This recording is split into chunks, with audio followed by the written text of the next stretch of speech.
Hai semua, selamat datang di materi metodologi penelitian pendidikan matematika, terutama terkait bagaimana menganalisis dan menginterpretasi data kualitatif. Sebelum kita membahas lebih lanjut terkait langkah-langkah berkaitan menganalisis dan menginterpretasi data kualitatif, kita perlu mengetahui bahwa dalam melaksanakan hal ini kita membutuhkan pemahaman bagaimana memahami teks dan gambar sehingga kita dapat membentuk jawaban untuk pertanyaan penelitian kita. Yuk kita lihat apa saja ke-6 langkah menganalisis dan menafsirkan data kualitatif. Apa 6 langkah dalam analisis dan penafsiran data kualitatif? Pertama adalah persiapan dan organisasi data. Yang kedua, proses coding atau pengkodean. Yang ketiga, pengembangan deskripsi dan tema. Keempat, penyajian data berupa narasi dan visual. Dan yang kelima, penginterpretasian makna temuan. Dan yang terakhir, langkah ke-6 adalah proses validasi keakuratan temuan. Yang unik dari 6 langkah ini adalah tidak selalu dilakukan secara berurutan.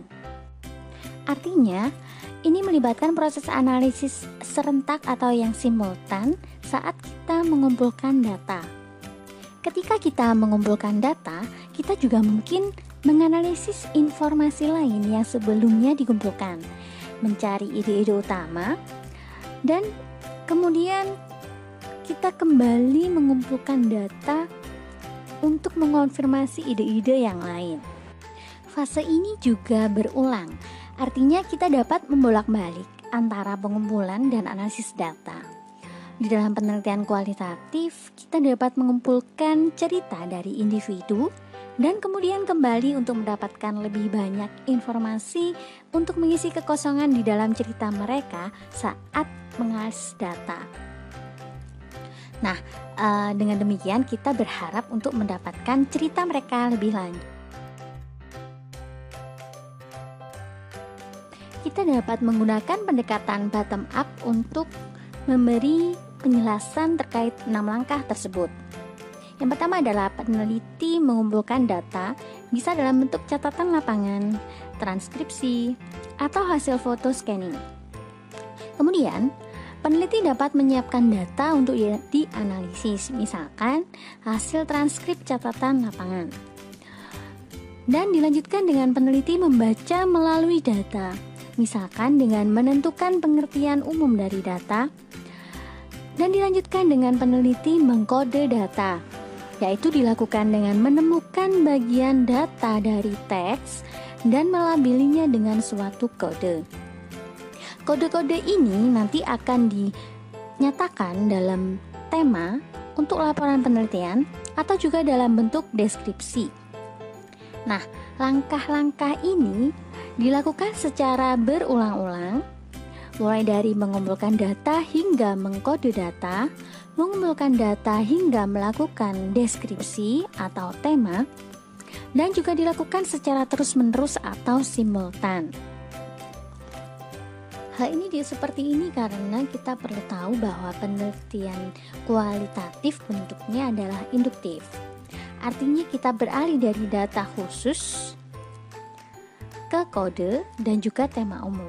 Jadi dengan hal ini akan membantu kita memahami bahwa dalam menghasilkan tema atau kategori luas itu diperoleh dari beragamnya database yang lebih khusus atau yang terperinci. Meskipun demikian, analisis data awal itu terdiri dari pengelompokan data. Jadi di awal kita harus mengelompokkan data terlebih dahulu, baru kita akan bisa memunculkan kode-kode. Dan tujuan akhirnya adalah kita menghasilkan gambaran yang lebih besar dan juga yang terkonsolidasi seperti itu. Selain itu, kita juga perlu tahu bahwa peneliti kualitatif dalam menganalisis data, mereka perlu membacanya berulang-ulang kali dan melakukan analisis di setiap saat membacanya. Artinya, ketika kita membaca database kita dapat mengembangkan pemahaman yang lebih mendalam terkait informasi yang telah diberikan oleh subjek kita. Tidak ada pendekatan tunggal yang diterima untuk menganalisis data kualitatif. Meskipun ada beberapa pedoman, misalkan milik Mills dan Huberman yang populer itu, atau bisa kita lihat di punya Day tahun 1993. Nah, kita perlu tahu bahwa proses penganalisisan data kualitatif itu adalah proses yang eklektik. Apa itu? Yaitu proses pemilihan dan juga penggabungan. Kita bisa memilih dan menggabungkan beberapa langkah analisis data untuk melihat lebih jauh tema atau deskripsi apa yang nanti bisa kita temukan. Selain itu, penelitian kualitatif adalah penelitian interpretif. Artinya di sini, ketika kita membuat penilaian pribadi terhadap deskripsi yang sesuai dengan situasi atau tema, interpretasi yang kita buat itu nanti kita peroleh dari transkrip misalnya. Nah, akan berbeda dengan interpretasi yang dibuat oleh orang lain. Artinya di sini tidak berarti bahwa interpretasi kita ini lebih baik atau lebih akurat daripada milik orang lain.